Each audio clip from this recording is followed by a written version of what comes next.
Hello, good morning. मैं मुकेश शर्मा आज आपके लिए लेके आया हूँ राजनीतिक विज्ञान पॉलिटिकल साइंस की क्लास भारतीय संविधान की विशेषताएं। इससे अगली क्लास में मैंने आपको भारतीय संविधान की 10 विशेषताओं के बारे में बताया था और आज भारतीय संविधान की जो बाकी विशेषताएं हैं जो बच गई है हमारे कैलकुलेशन में, वो मैं आज आपको आगे बता रहा हूँ। तो भारतीय संविधान की जो 11वीं विशेषता है वो है विलक्षण दस्तावेज। इसका अर्थ है कि संविधान निर्माताओं ने, हमारे देश का जब संविधान का निर्माण हुआ तो उस समय संविधान निर्माताओं ने दूरदृष्टि मतलब उस समय भविष्य को ध्यान में रखते हुए अपनी बुद्धिमत्ता का प्रमाण किया और इसमें जनता के जो आदर्श मूल्यों का अर्थ है सामाजिक, आर्थिक, राजनीतिक, धार्मिक, उन मूल्यों से उनको संविधान में स्थान दिया गया है। इसीलिए भारत का जो संविधान है इसे विलक्षण मतलब बहुत दुर्लभ दस्तावेज माना गया है। इसके बाद में भारत में के संविधान की जो 12वीं विशेषता है वह है एकात्मक व संघात्मक तत्वों का अद्भुत सहयोग। मतलब विश्व के जितने भी देश है उसमें या तो वहाँ पे एकात्मक व्यवस्था है या संघात्मक व्यवस्था है, परंतु हमारे भारत में दोनों प्रकार की शासन व्यवस्थाओं को अपनाया गया है। संघात्मक शासन व्यवस्था में संविधान में हमारा जो भारत का संविधान है उसमें संघ के स्थान पर यूनियन ऑफ स्टेट शब्द का प्रयोग किया गया है और यह है संविधान के अनुच्छेद 1 में लिखा गया है। भारत का जो अनुच्छेद है संविधान का प्रथम अनुच्छेद, उसमें लिखा गया है कि भारत है वो राज्यों का संघ होगा। अन्य जो देश है उसमें जहाँ संघात्मक व्यवस्था उसमें राज्यों से निर्मित संघ लिखा गया है। अब संघात्मक व्यवस्था किसे कहते हैं? संघ छोटे छोटे राज्य मिलकर बड़े देश का निर्माण होता है, उसे संघात्मक व्यवस्था कहते हैं। मतलब छोटे छोटे राज्य होते हैं, उनकी सामाजिक, आर्थिक, राजनीतिक, धार्मिक संस्कृति में एकता होती है, तो वह अपने स्वार्थ के लिए, अपने देश को मजबूत करने के लिए, खर्चा कम करने के लिए एक बड़े देश में वो निर्मित होते हैं। ऐसी व्यवस्थाओं को संघात्मक व्यवस्था कहते हैं। और संघात्मक व्यवस्था में शक्तियों का विभाजन होता है। हमारे देश में भी जो शक्तियां उनका विभाजन किया गया है। संघ सूची जिसमें केंद्र की सरकार कानून बनाती है, राज्य सूची जिसमें राज्य की सरकार कानून बनाती है, समवर्ती सूची जिसमें राज्य और संघ दोनों मिलकर मतलब केंद्र मिलकर, केंद्र की सरकार और राज्य मिलकर इसमें दोनों कानून बनाते हैं, लेकिन केंद्र का कानून मान्य होता है। मतलब किसी भी कानून में विवाद हो जाए तो केंद्र का कानून मान्य होता है।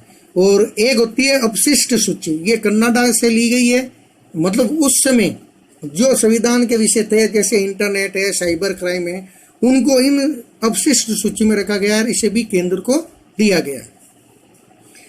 एकात्मक शासन ऐसी व्यवस्था जिसमें शक्तियां निम्न स्तर से केंद्र की तरफ जाती है तथा राज्यों को केंद्र पर निर्भरता रहती है। मतलब शक्तियों का जो केंद्र होता है वो देश की सरकार होती है, राज्य की सरकार उसके ऊपर निर्भर होती है। केंद्र ज्यादा शक्तिशाली होता है तो हमारे देश में ये संघ सूची है, राज्य सूची है, समवर्ती सूची है, इनमें ज्यादा जो कानून बनाने का कार्य वो संघ सरकार के द्वारा मतलब केंद्र की सरकार के द्वारा किया जाता है।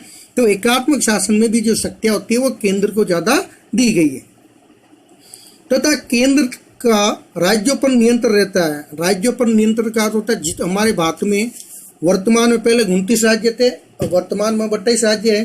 तो भारत में सभी राज्यों में राज्यपाल की नियुक्ति केंद्र सरकार के द्वारा होती है। इकहरी नागरिकता, जहाँ संघात्मक व्यवस्था होती है वह नागरिकता 2 प्रकार की होती है, एक संघ की होती है, एक राज्यों की होती है। लेकिन हमारे भारत में एकता को स्थापित करने के लिए संपूर्ण देश के नागरिकों को केवल एक नागरिकता दी गई है, वो है भारतीय की नागरिकता। अखिल भारतीय सेवाएं IPS है, IS है, ये जो सेवाएं हैं ये केंद्र सरकार के द्वारा नियुक्त होती है और इनकी परीक्षा भी केंद्र सरकार कराती है। राज्यों की केंद्र पर निर्भरता मतलब जो शक्तियां वो राज्य केंद्र से प्राप्त करते हैं और राज्यों का पृथक संविधान नहीं है। इसी कारण भारत के एक संविधान को एकात्मक व संघात्मक तत्वों का अद्भुत सहयोग भी कहा गया है। इसके बाद में जो भारत की संविधान की 13वीं विशेषता है वो है स्वतंत्र न्यायपालिका। स्वतंत्र न्यायपालिका में मूल अधिकार, इससे पूर्व मैंने आपको मूल अधिकारों के बारे में बताया था जो वर्तमान में 6 हैं और संविधान के निर्माण के समय 7 थे। इनमें इन अधिकारों की रक्षा व प्रजातंत्र की रक्षा के लिए कई संवैधानिक व्यवस्था की गई है। भारत में राष्ट्रपति के द्वारा सर्वोच्च व उच्च न्यायालय के न्यायाधीशों की नियुक्ति की जाती है तथा उन न्यायाधीशों को अक्षमता कदाचार के मामले में अपने पद के द्वारा उनको संसद के द्वारा यदि वो अक्षमता कदाचार दुरुपयोग करते अपनी शक्ति का अपने पद का, तो भारत की संसद के द्वारा महाअभियोग प्रक्रिया के द्वारा उन्हें हटाया जा सकता है। संसद का कोई भी कानून यदि संवैधानिक व्यवस्थाओं का उल्लेख करता है तो उसे अवैध घोषित कर सकती है। इसका अर्थ है कि संसद का कोई भी कानून यदि संवैधानिक मतलब वो संविधान की मूल भावना के विपरीत होता है तो भारत का सर्वोच्च न्यायालय उस कानून को निरस्त कर सकता है। अनुच्छेद 32 सर्वोच्च न्यायालय अनुच्छेद 32 जो हमारे भारत के मूल अधिकारों में है, इसे डॉक्टर भीमराव अंबेडकर ने भारतीय संविधान का हृदय व आत्मा भी कहा है। इसमें जो इसके अंतर्गत पुनरावलोकन का अर्थ है सर्वोच्च न्यायालय होता है वो किसी मामले के ऊपर अपना अवलोकन करता है, उसके ऊपर पुनः अवलोकन करता है, तो उसके द्वारा बंदी प्रत्यक्षीकरण, परमा आदेश, प्रतिषेध, उत्प्रेषण, अधिकार प्रचा, इन लेखों का प्रयोग सर्वोच्च न्यायालय के द्वारा किया जाता है। इसके बाद में भारत के संविधान की जो 14वीं विशेषता है यह है कठोरता व लचीलेपन का मिश्रण। इसका अर्थ है भारत के संविधान में, मैंने आपको पूर्व में बताया था, भारत का जो संविधान है ये एक संजीव संविधान है, जीवित संविधान है। तो उसका कारण ये है कि हमारे संविधान में अनुच्छेद 368 के तहत इसमें परिवर्तन किया जा सकता है और इसमें परिवर्तन 3 प्रकार से होता है। साधारण बहुमत के द्वारा, राज्यों का पुनर्गठन मतलब साधारण बहुमत के द्वारा होता है। संसद के यदि लोकसभा और राज्यसभा से मिलकर संसद बनती है, राष्ट्रपति भी उसका अंग होता है, तो संसद के दोनों सदनों में यदि किसी भी साधारण बहुमत के द्वारा ये जो बिंदु है, जैसे राज्यों का पुनर्गठन करना है, राज्यों में विधान परिषद की स्थापना या समाप्ति करनी है, संघ शासित क्षेत्र बनाना है और संसद के सदस्यों के वेतन में वृद्धि करना है, तो संसद के 50% व्यक्ति यदि उसमें सहमति देते हैं तो इस प्रकार के संशोधन साधारण कानून के द्वारा किए जा सकते हैं। इसके बाद में आता है संसद के पूर्ण बहुमत व उपस्थित सदस्यों के 2/3 बहुमत से संविधान में संशोधन किया जाता है। और इसके बाद में संविधान में संशोधन करने का तीसरा तरीका है संसद के पूर्ण बहुमत व उपस्थित सदस्यों के 2/3 बहुमत के साथ आधे राज्यों की विधानसभाओं का बहुमत होना चाहिए। इसका अर्थ है संसद के दोनों सदनों की कुल सदस्य संख्या और जब उसका सत्र होता है तो उसमें जो उपस्थित होते हैं सदस्य, उनके दोनों सदनों का 2/3 सदस्यों के साथ में भारत की आधे राज्यों की विधानसभा मतलब भारत के आधे राज्य उसमें सहमति देते हैं तो वो कानून बनता है। तो इसीलिए भारत के कानून को कठोरता व लचीलेपन का मिश्रण भी कहा जाता है। पर इसके बाद में 15वीं विशेषता अपन के भारत के न्याय संविधान की न्यायिक पुनरावलोकन व संसदीय संप्रभुता का समन्वय। न्यायिक पुनरावलोकन, हमारे संविधान में संसद को सर्वोच्च बनाया गया है, मतलब संविधान में हमारी जो संसद होती है वो संविधान में सबसे ज़्यादा शक्तिशाली होती है तथा संविधान की व्याख्या करने का अधिकार सर्वोच्च न्यायालय को दिया गया है। यदि संसद वर्तमान जो सरकार होती है केंद्र सरकार, वो अपनी इच्छा अनुसार कोई कानून बनाती है और वो यदि संविधान की मूल भावना के विपरीत होता है तो सर्वोच्च न्यायालय उस कानून को निरस्त कर सकती है, अवैध कर सकती है। सर्वोच्च न्यायालय न्यायिक पुनरावलोकन की शक्ति के द्वारा संसद द्वारा निर्मित कानून को अवैध घोषित कर सकती है। जैसे अभी वर्तमान में नवंबर 2014 में राष्ट्रीय न्यायिक नियुक्ति आयोग मतलब सुप्रीम कोर्ट में न्यायाधीशों की नियुक्ति के लिए नरेंद्र मोदी की सरकार ने एक कानून बनाया था जिसे 2014 में निरस्त कर दिया था। विश्व शांति का समर्थन 16वीं विशेषता है भारतीय के संविधान की कि भारत का जो संविधान है ये विश्व शांति का समर्थन करता है। वसुदेव कुटुंबकम हमारे बौद्ध धर्म की मान्यता है, हमारे विभिन्न धर्म है जो विश्व को अपना धर्म अपना घर मानते हैं, पूरे एक परिवार की तरह मानते हैं। तो ये हमारे संविधान में भी लिखा गया है। तथा अनुच्छेद 51 में राज्यों का ये कर्तव्य है कि प्रत्येक राज्य का ये कर्तव्य है कि अंतर्राष्ट्रीय शांति व सुरक्षा व राष्ट्रों के बीच में न्यायपूर्ण संबंध स्थापित करे। जहां कहीं भी शांति की स्थापना होती है तो भारतीय सरकार उसमें सबसे पहले अपनी पहल करती है। और यूएनओ संयुक्त राष्ट्र संघ के शांति अभियानों में भारत की सबसे ज्यादा सेना अभियानों में शांति के लिए वहां पे अपना योगदान दे चुकी है। आपातकालीन उपबंध 17वीं भारतीय संविधान की विशेषता है आपातकालीन उपबंध। संविधान के भाग 18 में आपातकाल की व्यवस्था की गई है। आपातकाल का अर्थ है अनुच्छेद 352, अनुच्छेद 356 और अनुच्छेद 360। ये आपातकाल मतलब संकट आने के समय, हमला होने के समय या राज्यों के संवैधानिक तंत्र विफल होते हैं तो उनके समय इनका प्रयोग किया जाता है। अनुच्छेद 352 है बाहरी आक्रमण, यदि हमारे देश के ऊपर कोई हमला हो जाए या देश के किसी भाग में वहां की जनता के द्वारा या संगठन के द्वारा या वर्ग के द्वारा सशस्त्र विद्रोह हो जाए तो उस समय युद्ध की स्थिति होती है। तो भारत का जो मंत्रिपरिषद का जो अध्यक्ष है प्रधानमंत्री, वो राष्ट्रपति को राष्ट्रीय आपातकाल घोषित करने के लिए 352 का अनुमोदन करता है और राष्ट्रपति उसका अपना प्रयोग करता है। अनुच्छेद 356 प्रत्येक राज्य अपन ये 28 सरकारें हैं राज्यों की, उन राज्य सरकारों में संवैधानिक तंत्र की विफलता होने का अर्थ है कि यदि वो सरकारें बहुमत उनका समाप्त हो जाता है तो राज्यों में राज्यपाल या राष्ट्रपति शासन लागू कर दिया जाता है। और 360 अनुच्छेद है ये वित्तीय संकट है, यानी देश के वित्तीय खजाने में यदि रुपए पैसों की कमी होती है तो इसका प्रयोग किया जाता है। 352 का प्रयोग अब तक अपन वर्तमान समय तक 3 बार इसका प्रयोग किया गया है और इसमें संसद में 1 माह की स्वीकृति इसमें आवश्यक होती है और इसकी कोई समय सीमा नहीं है।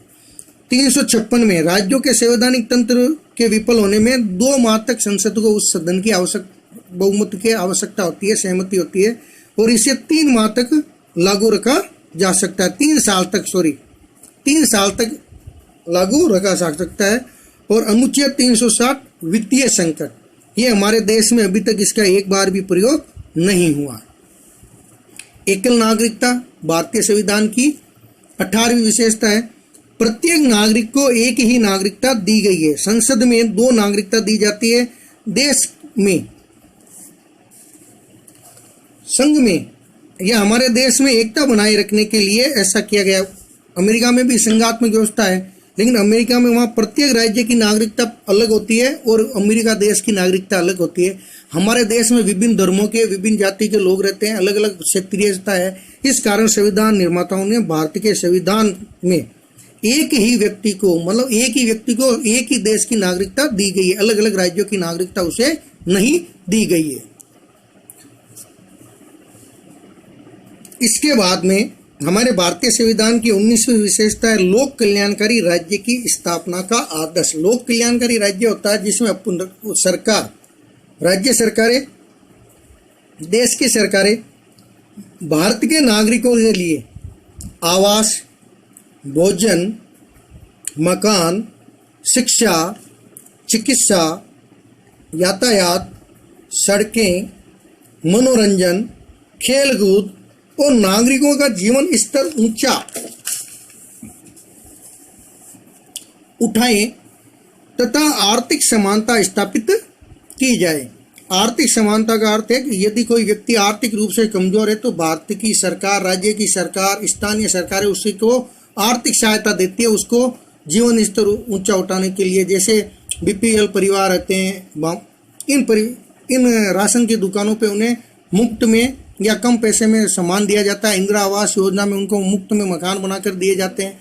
बिजली, पानी, रोजगार, इन सब की व्यवस्थाओं का कार्य सरकारों के द्वारा किया जाता है। इसीलिए लोक कल्याणकारी राज्य की भावना होती है। अल्पसंख्यक एवं पिछड़े वर्गों के कल्याण की विशेष व्यवस्था।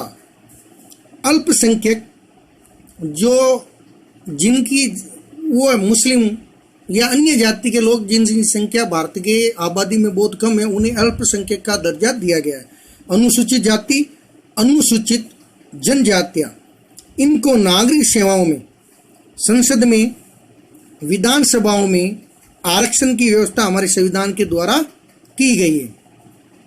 अनुच्छेद 330 और 332 के तहत इनको ये अधिकार दिए गए और 25 जनवरी 1960 से इसे लागू किया गया था हमारे संविधान में। और समय समय पर हमारे देश की सरकारें इसकी अवधि बढ़ाती है अपने वोट बैंक के लिए, इन जातियों के वोट प्राप्त करने के लिए, इनकी आर्थिक स्थिति में सुधार करने के लिए इनमें समय समय पर इनकी अवधि बढ़ाती है। और वर्तमान में 2020 तक इनकी अवधि बढ़ाई गई है। इसके बाद में ये और भी आगे 10 साल के लिए इसको बढ़ाया जाएगा। प्रस्तावना 26 नवंबर 1949 ईस्वी और भारतीय सम्मत के अनुसार मिति मार्गशीर्ष शुक्ल सप्तमी संवत 2006 विक्रम को अधिकृत, अधिनियमित और आत्मर्पित करते हैं। मतलब भारतीय संविधान की जो प्रस्तावना है उसे 26 नवंबर 1949 को सभी भारत की जनता ने आत्मा के द्वारा अंगीकृत किया और अपनाया गया है। और इसको मैंने आपको भारत की संविधान की विशेषताओं में बिंदु नंबर 1 में पहले ही बता दिया है। इसके बाद में 42वां जो संविधान संशोधन हुआ था 1976 में, उसमें प्रस्तावना में निम्न शब्दों को जोड़ा गया था धारा 2 के तहत। निम्न शब्द क्या थे? संपूर्ण प्रभुत्व संपन्न, ये तो उसमें भी है मूल प्रस्तावना में। इसके बाद जो शब्द जोड़े वो थे समाजवादी, पंथ निरपेक्ष, लोकतंत्रात्मक, गणराज्य। तो समाजवादी मैंने आपको इसकी विशेषताओं में इनका मैंने आपको विस्तार से वर्णन किया। पंथ निरपेक्ष का भी मैंने बता दिया, भारत सभी नगरों को एक समान नजर से देखेगा और भारत देश का या भारत का कोई भी राज्य धर्म नहीं होगा, सभी धर्म भारत की नजर में समान है। लोकतंत्रात्मक का मैंने अभी आपको बताया, लोकतंत्रात्मक लोक कल्याण का कार्य किया जाता है। और गणराज्य का अर्थ होता है कि हमारे देश का जो राष्ट्र का अध्यक्ष होता है उसका चुनाव वंशानुगत नहीं होता, या वंशानुगत होता है कि राजा का पुत्र राजा बनता है तो उसे राजतंत्रात्मक शासन व्यवस्था देती है। और गणराज्य का अर्थ होता है हमारे यहाँ राष्ट्र का जो अध्यक्ष होता है उसका चुनाव के द्वारा उसको पद पे दिया जाता है, पद पे बिठाया जाता है। तो ये होता है गणराज्य। इसके बाद में प्रस्तावना की विस्तृत विवेचना, इसमें हमारे संविधान की जो प्रस्तावना है उसमें विस्तृत विवेचना का अर्थ है कि इसका जो घोषणात्मक भाग है, तो घोषणात्मक भाग का अर्थ है संप्रभुता। संप्रभुता के बारे में मैंने आपको बताया था कि ये संप्रभुता 2 प्रकार की होती है। और भारत के संविधान में जो अंतिम शक्ति है वो जनता में नीत है। प्रत्येक देश के लिए 4 प्रकार के 4 अंग होते हैं: क्षेत्रफल, जनसंख्या, सरकार और संप्रभुता। यदि कोई देश यार उसमें संप्रभुता नहीं है तो उस देश का अस्तित्व नहीं है, ये मैंने आपको पहले बताया है। तो संप्रभुता मतलब अंतिम जो शक्ति है वो भारत की जनता में निहित है। उद्देश्यात्मक भाग का अर्थ है संपूर्ण प्रभुत्व संपन्न।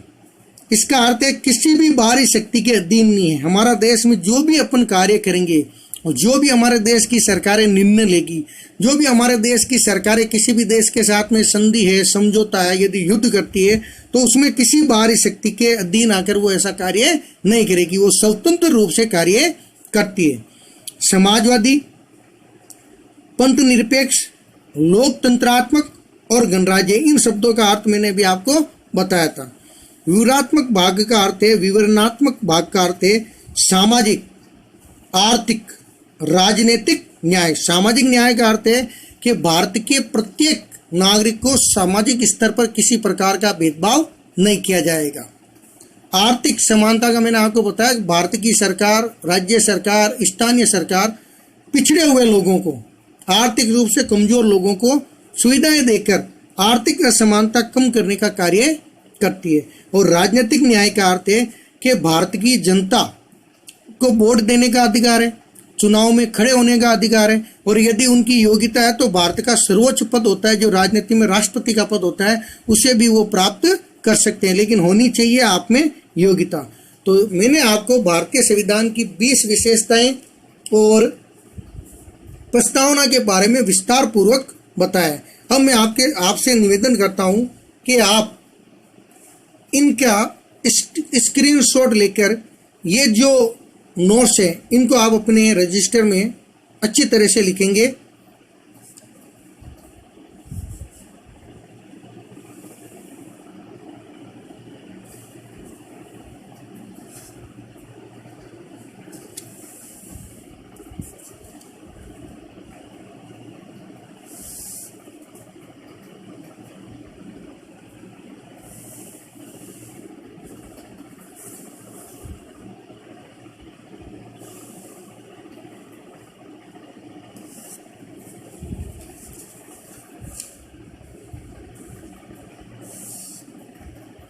स्क्रीनशॉट आप लेते रहिए, और ये नोट्स आपको अपनी पॉलिटिकल साइंस की बुक में करने हैं, अच्छी तरह से कॉपी में करने हैं।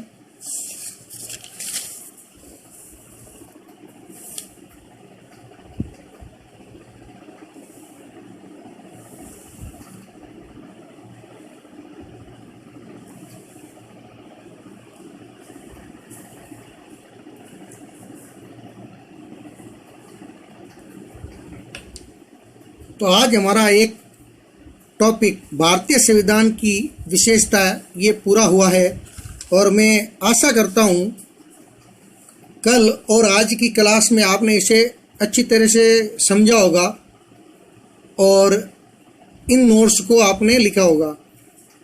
और इसके बाद आपको जो हमारे राजनीतिक विज्ञान की बुक है और उसका जो भाग ब है, पेज नंबर 104, उसमें अध्याय के पीछे जो प्रश्न उत्तर दिए हुए हैं, इन प्रश्नों उत्तरों को आपको अपने होमवर्क में अच्छी तरह से करना है। थैंक यू आज की क्लास के लिए, धन्यवाद।